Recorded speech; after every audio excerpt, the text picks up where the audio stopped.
Good day, class. Welcome to the African American Incarcerated Oppressed Group presentation presented by Emily Anderson, Sharice Bennett, Letitia Bland, Kayla Booher, Michaela Bradley, and Chanel Smith. In this lesson, we're going to explore the oppressive conditions of those who are or who have been incarcerated in the African American community in the United States. We first want to issue a content warning. The information contained within the presentation and in the supplementing wiki lesson may be triggering for some of you. Please take your time and practice self-care before, during, and after viewing. Thank you. We wanted to open up with some statistics that will set the tone for what we're presenting. Roughly 5%, or over 325 million, of the world's population lives in the United States. 12.7% are African American. As you can see, in the 1960s, every 100,000 people, there were 1,389 African Americans incarcerated, disproportionate of Caucasian descent at 273 for every 100,000 people. 50 years later, the statistics have grown exponentially and more disproportionately to 4,607 African Americans for every 100,000 people, as opposed to 769 per 100,000 people for Caucasians. One thing for you all to ponder: why do you think that the gap between incarcerated Caucasians and African Americans has shrunk? Next, we will have Sharice presenting on the next topic.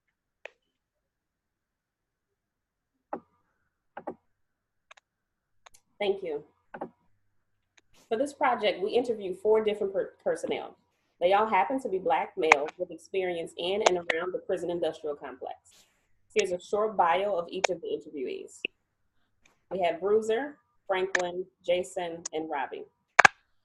All 4 have been incarcerated at one point in their times, and Jason is now an attorney in the DMV area.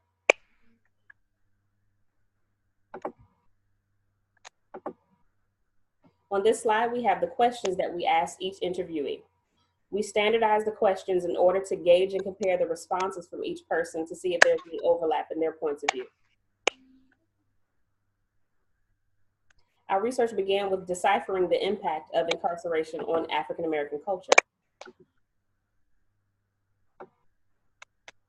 Merriam-Webster defines culture in the following ways: the customary beliefs, social forms, and material traits of racial, religious, or social group. Also, the characteristic features of everyday existence, such as diversions or way of life, shared by a people in a place or time. Articles supporting and explaining the cultural impact of incarceration on the African American community and culture are listed in the accompanying wiki and can be all found in the U of L library. African American culture and community is broken down due to the overwhelming percentage of incarcerated Black males. In the article by Doherty et al., lives are shaped by events setting a long-term trajectory. Those trajectories represent different dimensions with short-term events dotting their lifetime. With arrest and incarceration on the rise in the African American population, imprisonment in some form of African Americans has become a probable event in their lives. Due to the punishment over rehabilitation focus of the industrial complex, incarceration has become just as significant as marriage, military service, and college graduation, with very different, much more dire long-term consequences. Higher rates of HIV transmission, PTSD due to very violent environments in the prison industrial complex, direct and indirect exposure to sexual assault, and isolation from familiar, friendly surroundings can contribute to severe difficulty in reintegrating into their communities. But the person arrested and charged with crime isn't the only one that has to deal with the negative impact of incarceration. Incarceration has effects on multiple generations. The article by Ruiz and Kopak explained that a lot of research has been conducted on parent and child impact, but not the caregivers that provide support and care of any children that are left behind when a parent or provider has been incarcerated. African American children experience the highest probability of family instability following a parent's imprisonment. That instability is caused by the lack of parental protection, and those outcomes can lead to fragmentation and segregation of community, a propensity to violence for the child, physical and mental health disparities, and even more racial inequalities. Children are likely to experience the stress of being placed in an unfamiliar environment, resulting in insecure attachments to adults, diminished cognitive ability, and bonds with potentially delinquent peers.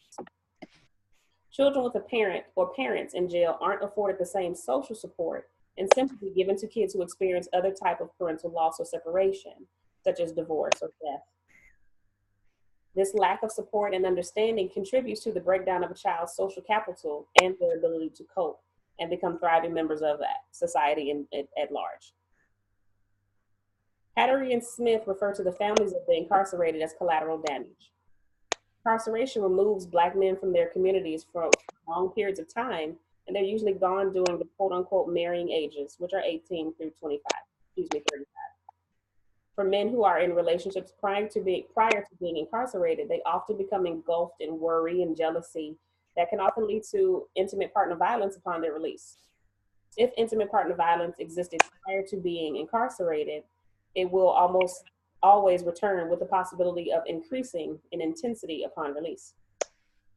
Barriers to employment and lack of communal support upon release also contribute to the breakdown of a person's social capital and continue to impair the strength of the African American culture and community. Chanel will now discuss the impacts of incarceration on African American economics. Thank you, Cherise. The first part of the prison economy that we would like to address are the actual structures that help produce the $80 billion industry. The Vera Institute of Justice states that prison construction in 2010 totaled to $39 billion alone. Additionally, taxpayers contributed about $31,000 to the prison system and incarceration in 2010. Secondly, we would like to address prison labor. This is another aspect of the prison economy that helps influence the industry. Prison labor is often referred to as an alternate form of slave labor. This is a lack of adequate pay and treatment of inmates. In fact, labor is a requirement for incarcerated individuals. They do not have an option to opt out. The prison industrial complex was mentioned previously. It is noted as a set of institutional policies that help connect politics, the economy, and the prison system. Over time, laws and policies have encouraged and increased incarceration, which in turn has led to more profit for the prison industry. The first graphic to the right of the screen, courtesy of the Prison Policy Initiative, details the extreme rise in prison incarceration over the last 50 years. This graphic highlights not only state prisons, but federal and local prisons as well. Additionally, we would like to address private prisons versus public prisons. Private prisons are owned by individuals or companies or organizations, and public prisons are owned by the state or the government. The term prison industrial complex is commonly used in reference to the criminal justice system. It specifically refers to the way the prison industry has been set up over the past few years. According to the Urban Justice Center, more than half of the $80 billion spent on incarceration annually in the United States is used to pay the thousands of vendors that serve the criminal legal system. Next, I would like to address investments in the criminal justice system. Attached is a link to a video that depicts how prisons utilize companies in terms of production. Prisons do not only thrive based simply on labor. They succeed due to heavy involvement of corporations. These corporations partner with prisons and utilize inmates for production purposes instead of outsourcing the production to other companies. Next, we would like to talk about incarceration of African Americans in relation to the prison economy. In relation to the first graph, the second graph depicted on this slide shows an increase in incarceration. However, it focuses on race. The rise in incarceration throughout the years coincides with the rise in incarceration among African Americans. In fact, the NAACP states African Americans are incarcerated at more than 5 times the rate of whites. Now I will hand it over to Kayla, who will discuss our next topic, which is the political aspect of prisons in terms of African American incarceration? Thank you, Chanel. Throughout the 1980s and 1990s, incarceration became an urban policy for impoverished communities of color in America's cities. Legislation passed mandatory minimums that would deny public housing to entire families if any member was even suspected of a drug crime. Between the years of 1994 and 1999, nearly two-thirds of the people sentenced to the federal death penalty were African Americans. Once Bill Clinton took the office, he made 60 new crimes eligible for the death penalty, and Democrats bragged about their new specific additions to the list. The legislation passed a federal three strikes bill that established a $30.2 billion crime trust fund to distribute money for state police and prison expansion. The money distribution was responsible for placing 100,000 new police on the streets. The expansion of the death penalty's eligible crimes and lifetime imprisonment for people who committed a third violent federal felony offense, also allowing children as young as 13 to be prosecuted as adults. The three strikes law was associated with the homicide rates in cities in three strike states. Also, the cities in the three strike states witnessed no significant reduction in crime rates. For offenders with previous conviction, it included life sentencing without parole for at least 25 years of conviction of a third felony. In July of 2015, Bill Clinton attended the National Association for Advancement of Colored People's 106th annual convention to admit that his federal drug and anti-crime policy made the problem of mass incarceration worse, especially at the state level. In the last months of President Obama's term, he responded to the excessive federal prison sentences. Since the beginning of his administration, he granted over 1,000 sentence reversals, mostly for nonviolent and victimless drug crimes.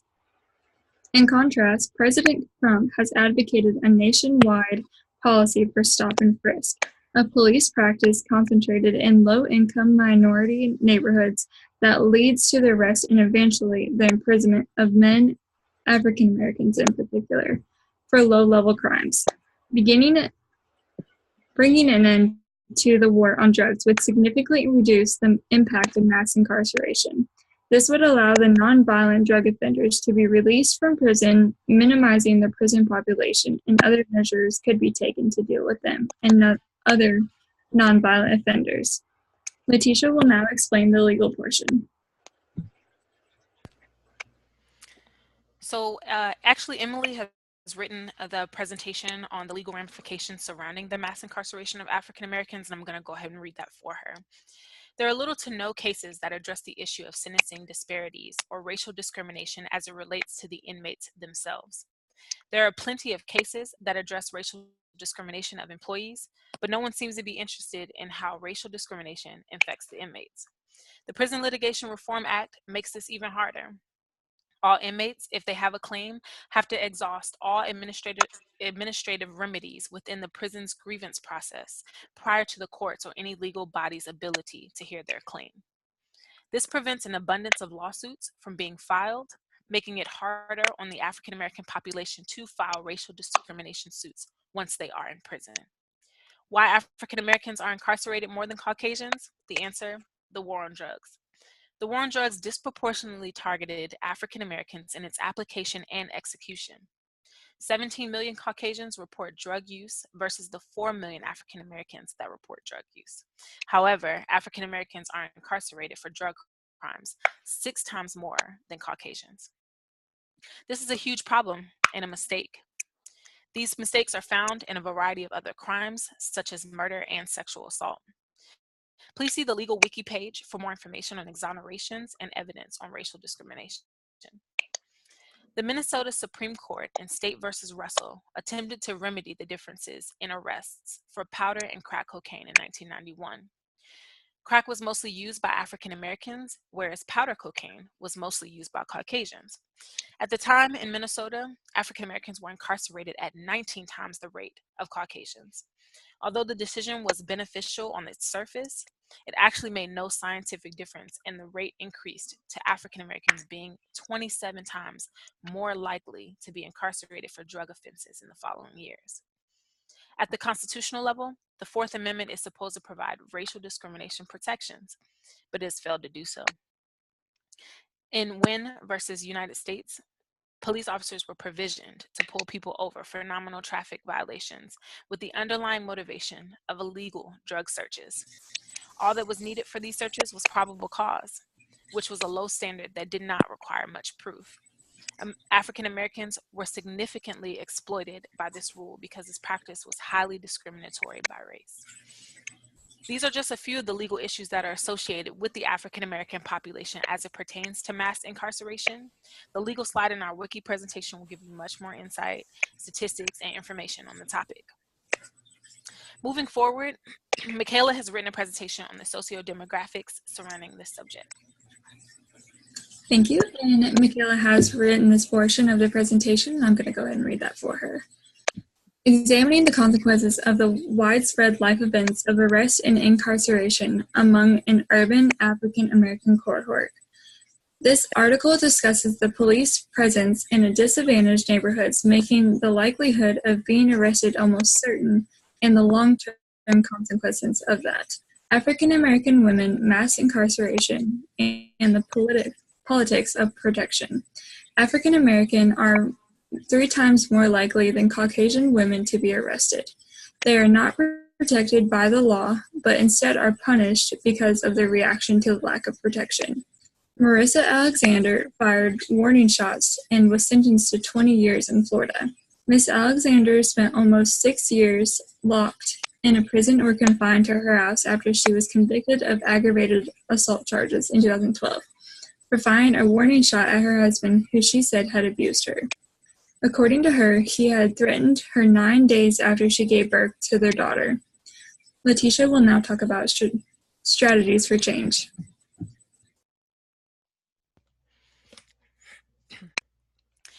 So advocacy, that's what we'll talk about here, advocacy is necessary for social workers to advocate for those convicted because they are a vulnerable population. It is the #1 strategy, and it's necessary for the change that we need to see in mass incarceration.